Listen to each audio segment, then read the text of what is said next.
So there are primarily two types of helmet locks that are used in the market.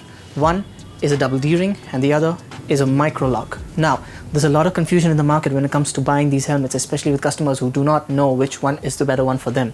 But today, right here, right now, all your needs will be solved. Come with me and I'll show you how to buy one. So here's how it's going to work. With the micro-lock, it goes in like this. You see how I pull this up? The strap goes in and that's a lock. It's as simple as that. And now for the double D-ring. This one is my personal favorite because you see these rings right here? You're going to use these to lock up your helmet nice and tight. So what you're going to do is you're going to push it in from the bottom. Once again, push it in from the bottom. Another loop. Stretch it out. And there you have it.